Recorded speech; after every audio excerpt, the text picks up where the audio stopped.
કચ્છ અને ગુજરાતની રસપ્રદ ઘટનાઓને સમાચાર જાણવા અમારી ચેનલને લાઇક, શેર અને સબસ્ક્રાઇબ કરો.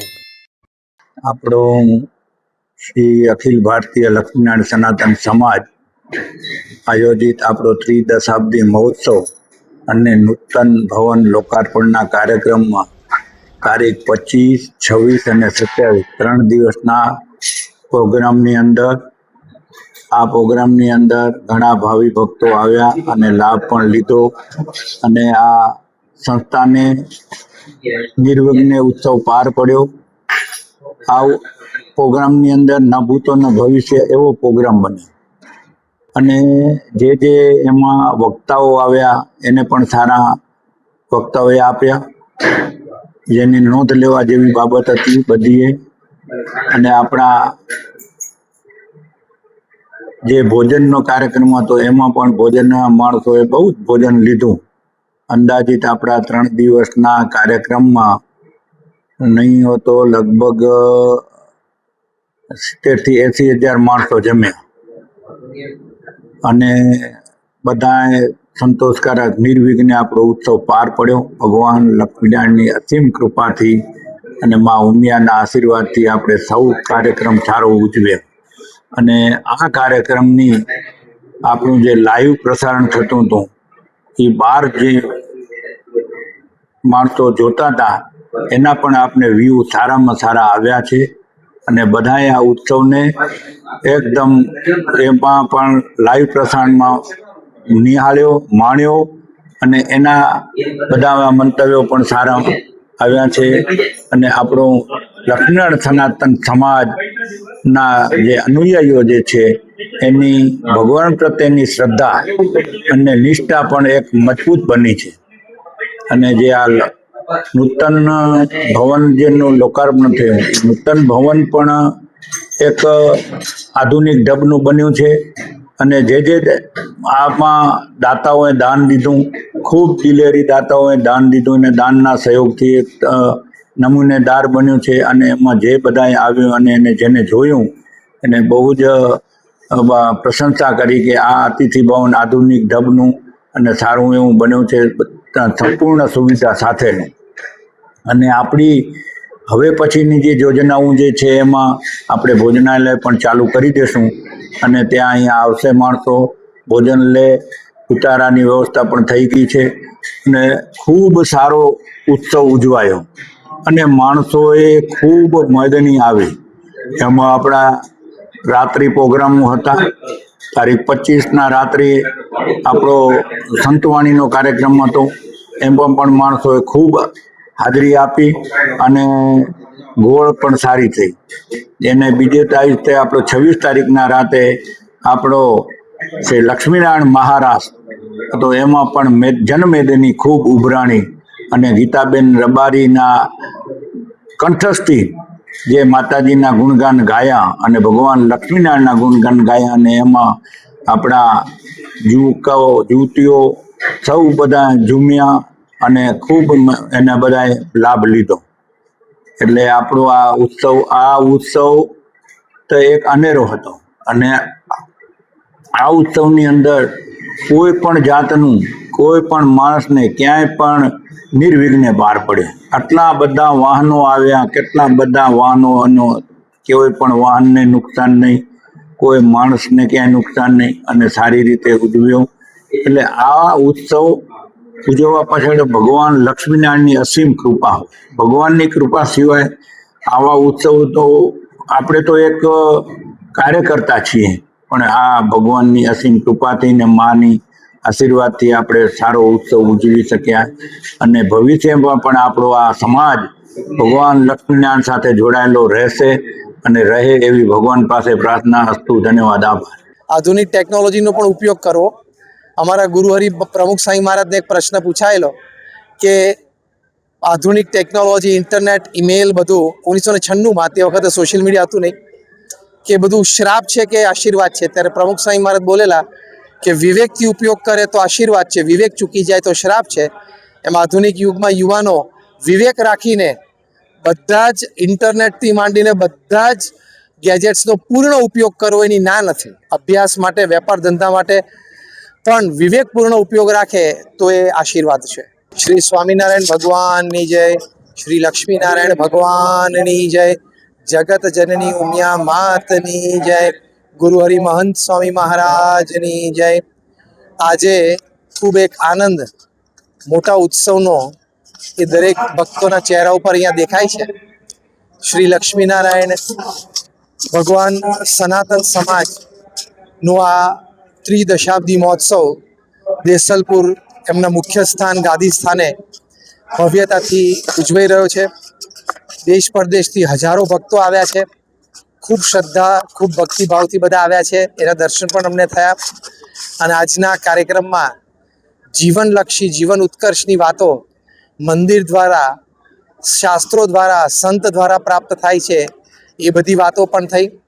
એટલે ભગવાન પ્રત્યેની શ્રદ્ધા, ભક્તિ, ભગવાનના આદેશો, નિયમોનું પાલન, વચનનું પાલન, એ પણ સંબંધી બધી વાતો થઈ.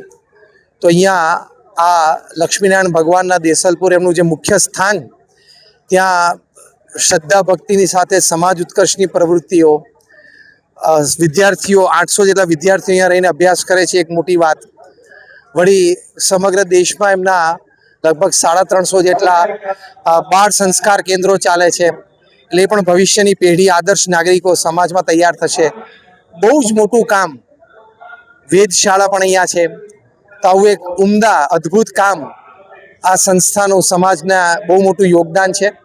તો અમે પણ પ્રાર્થના કરીએ છીએ કે આ સનાતન સમાજ એ દાયકાઓ સુધી, સદીઓ સુધી આવી રીતે समाजને આપતું રહે, એ પ્રાર્થના છે. जय स्वामी। बिल्कुल ही मुझे गर्व है इस बात का कि भारत की सीमा पर प्रहरी बन करके ये समाज खड़ा है। इस समाज को वंदन कर रहा हूँ और समाज को मार्ग और दिशा जिन संतों ने सदियों से दी है, आज उसी परंपरा का निर्वहन करके ध्वजा और ये नेजा लेकर के पूज्य शांतिदास जी महाराज जी ने एक अलग जगह है। उस अलग का ये परिणाम है कि आज पाटीदार समाज एक ही छत्र, एक ही छाया और एक ही नेजे के नीचे लक्ष्मी नारायण मंदिर धाम में आज विराजमान होकर के राष्ट्र और धर्म और समाज के लिए चिंतन किया। मुझे आशा और विश्वास है कि आने वाली पीढ़ी इन संतों और समाज के पूर्वजों के मार्ग पर चल करके पुनः एक इतिहास बनाएगी। और आइए, ये युग हमारा युग है, ये स्वर्णिम युग है। और इस भारत के वैभव को और धर्म की ध्वजा को हम चहुँ दिशाओं में लेकर के चले। पाटीदार समाज केवल एक गांव और एक गली और एक शहर और एक प्रदेश में नहीं है, पूरे देश में और पूरे विदेशों में जहाँ जहाँ बैठा है, आज वो अपनी जमीन से जुड़ा हुआ है, अपनी जड़ों से जुड़ा हुआ है, वो कच्छ से जुड़ा हुआ है, अपनी संस्कृति से जुड़ा हुआ है। ठीक ऐसे जुड़े रहिए, संतों के बताए मार्ग पर चलते रहिए, एक होकर रहें, एक रहें, नेक रहें, सेफ रहें, आगे बढ़ें, यही हमारी शुभकामना। मुझे बुलाया इसके लिए बहुत बहुत धन्यवाद, बहुत बहुत देखिए, युवाओं के लिए बहुत बड़ा अच्छा एक स्वर्णिम युग है और अब युवाओं को ही करना, क्योंकि युवा उत्तराधिकारी है और उनको अपना उत्तरदायित्व निभाना है। आप सब लोग किसी न किसी महापुरुष के, देवी देवता और संत के और अपने देवियों के उत्तराधिकारी हैं। तो उन्होंने अपने अपने कालखंड के अंदर उस समय अपना कर्तव्य निभाया और अपना काम किया। अब जिम्मेदारी हमारे ऊपर दी है, तो हमें अपने कर्तव्य का निर्वहन करना है। आइए, इस भारत को पुनः विश्व गुरु सक्षम, समृद्ध बनाने में सारी युवा कमर कसें और एक होकर के, नेक होकर के, लग करके राष्ट्र को मजबूत करें, सनातन धर्म की विश्व पताका में फिर लेकर के निकले और जय जयकार करें।